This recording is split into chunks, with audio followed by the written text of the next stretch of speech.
আপনি বড় ভাই হিসেবে যে ছোট ভাইয়ের সাথে কথা বলতেছেন না আজকে 5-6 মাস, যে ছোট ভাই হয়ে বড় ভাইকে দেখলে অন্য রাস্তা দিয়ে হেঁটে যাচ্ছেন 5-6 মাস, আমার মাইকের আওয়াজ যদি শুনে থাকেন, যদি আজীবন দুনিয়াতে থাকেন, তাহলে আপনার কথা শোনার দরকার নাই। আর যদি আপনাকে দুনিয়া থেকে একদিন চলে যেতেই হবে, যদি আপনি বিশ্বাস করেন, তাহলে আমি ছোট ভাইয়ের আবদারটা একটু শুনেন। বড় ভাই ছোট ভাইয়ের কাছে যান, ছোট ভাই বড় ভাইয়ের কাছে যান। যে আগে যেতে পারবে তার গুনাহ মাফ। আর একটু জোরে। বড় ভাই গিয়ে যদি এখন ছোট ভাইকে বলে, মনে করেন 2-1 বছর আগে কাহিনী হয়েছে আর কি, বড় ভাই গিয়ে যদি ছোট ভাইকে একটা বলে, পিঠের মধ্যে একটা থাপ্পড় দিয়ে, বেটা যা হওয়ার হয়েছে বাদ দে, আয়।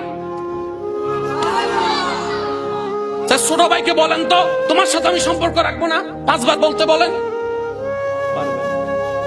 পারবে না। ছোট ভাই এখন জানতো বড় ভাইয়ের কাছে, বড় ভাই যদি ঘুমে থাকে দরজা নক করেন, দরজা নক করেন, দরজা নক করে দরজা খোলার সাথে সাথে বড় ভাইরে জড়ায় ধরেন কোমরের মধ্যে। ভাই মারলো তোমার, কাটলো তোমার, হাজার হইলে তো ছোট ভাই, কি করবা, ভুল করছি আর কি, মাফ করে দাও না। আর কিচ্ছু যদি বলতে ইচ্ছে না করে বললেন না, শুধু জড়ায় ধরেন। 2 মিনিট পরে আপনার রক্ত আপনাকে কান্না করতে বাধ্য করবে। যখনই আপনার চোখে পানি আসবে, অন্তর কাঁপবে, যখনই অন্তর কাঁপবে আল্লাহর রহমত আসবে, যখনই আল্লাহর রহমত আসবে, ওই শয়তান যে মিলতে দেয় না, সে ওখান থেকে পালায় যাবে। করে দেখেন না একবার, করে দেখেন। কেন মাফ করবেন শুনেন, আল্লাহ আমাদের হাজার গুনাহ জেনেও যেমন মাফ করে দেয়, আল্লাহ তাদেরকে ভালোবাসে যে মাফ করে দেয়।